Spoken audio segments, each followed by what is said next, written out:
The truth is, Arsenal done good last season. Getting to the Carabao Cup final, getting to the Champions League final, only losing on penalties, winning the Premier League for the first time in 22 years. But everyone wants to get that Champions League over the line and think, oh, how can we improve this team? So I've decided to come up with my dream Arsenal XI with a little bit of realism that will help take us to the next level. So I've left gaps in the team in places where I think that we can improve. So starting with the right centre back position. This is a little bit controversial, but I think Arsenal should sign Christian Romero. He's a very aggressive centre back. He's got that dog in him, that dog in him, you get me? People say that the Arsenal team's too nice, too soft, but him and Gabriel together at centre back, when Saliba's not there, that's that real strength, you get me? So I'll sign Christian Romero, and he's the Tottenham captain. Do not forget what we did to them with Sol Campbell, so we have to run it back one more time. On to the right back position, there's another player. He plays for Tottenham as well, and he goes by the name of Jed Spence. He had an unbelievable World Cup.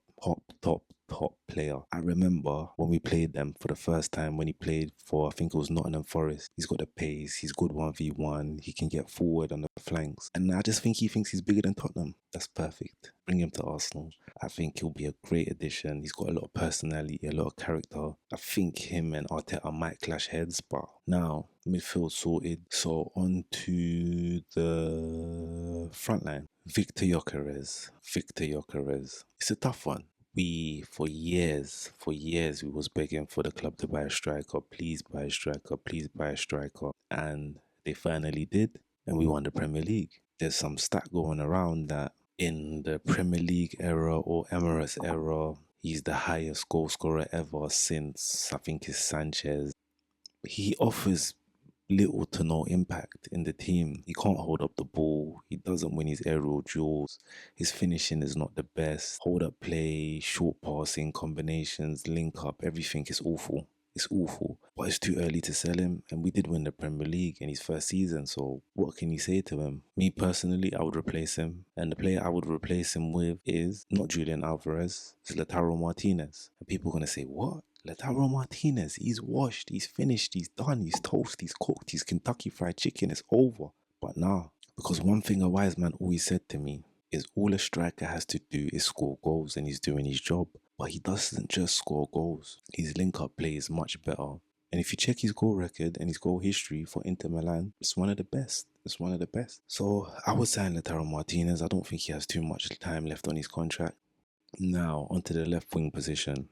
This position has been the position, along with the left central midfield, has been the Achilles heel of this Arsenal team. It's been holding us back. I just feel like if we get that position sorted, this team will just skyrocket. But before we decide to speak about the player that I want for the left-hand side, let's talk about the player that does play there.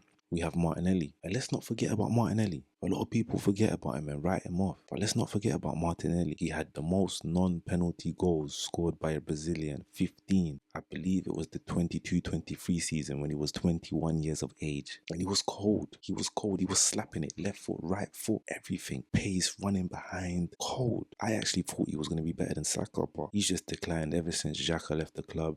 If we're not trying to do this remontada thing, which I do think is possible due to the fact that we've fixed the midfield a little bit, I would say that for the left-hand side, we should not sign Nico Williams because he does not play football. He's Basque. He don't want to leave Athletic Club. He's on like 300k per week and he signed a death row contract for like 10 years. So we should not sign Nico Williams. Also should not sign Nusa because Nusa's a bit of a project. We signed Zolis. I'll be honest, I'm not too excited about Zolis, but we've got one project. We can't have two project players. We need something that's a bit more ready. I would actually sign for the left wing position Rafael Leao. And you're going to be thinking, what? Leao in 2026, he's washed, blah, blah, blah. Nah, let me tell you something you don't know, something you don't understand. Does anyone remember Ousmane Dembele? I remember Ousmane Dembele. Everybody wrote him off. They said he was washed, said he was done, said he was finished, waste of money. You know what happened? Paris Saint-Germain got rid of the superstars, got rid of Mbappe, Neymar and Messi,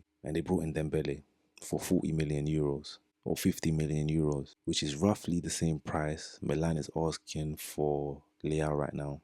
And they gave him a new home, a new environment, refreshed him, made him the main man, gave him a hug, a cuddle. They put a kettle on, made him a cup of tea to drink, And now he's got that je ne sais quoi. Now he's won the Ballon d'Or. He's won the Ballon d'Or and they've won back-to-back Champions Leagues. And in Paris, Dembele is looked at like a god. Dembele to Paris Saint-Germain is what Neymar is to Brazil. And they love him there. They love him there. So I think Arsenal should go get Rafael Leao while his stocks are low, while everybody's written him off, while everybody thinks he's rubbish, he's lost it. You don't lose it. Footballers don't lose it. What, after one season? A season is 9 months. What, after 9 months, everything he had is gone. The pace, the 1v1 ability, the big game moments. Champions League games against Real Madrid where he's just at the Bernabeu bossing it about at the San Siro doing skills, tricks and flicks. You think he's lost that? Of course not. Of course not. Bring him to Arsenal where he's going to be in 1v1 situations multiple times and watch him just roast fullbacks for fun. Watch him just roast fullbacks for fun. People talk about his defensive work rate and say he's not really interested in defending. I've just seen him play a preseason game against Inter Milan. Amarim's the new manager. Amarim's the new manager of AC Milan, and he was working. He was pressing. He was doing slide tackles and that. He was moving mad. He was moving like Maldini. If I was Arsenal, I would take a punt on him, take a risk. 40 million. What have you got to lose? You was just about to spend 150 mil on Vinicius. You have nothing to lose. 40 million on Leao. If he bangs, that's going to be one of the best transfer businesses in history. If he flops, it's 40 million. You write it off. Send him to Saudi. Easily, you get your money back plus more. Think about another player in our history. Similar thing happened. What? Thierry Henry. He was in Italy. He wasn't having the best time in Italy. Came to Arsenal, our highest ever goal scorer. You got to take chances on players. Bergkamp. He was in Italy.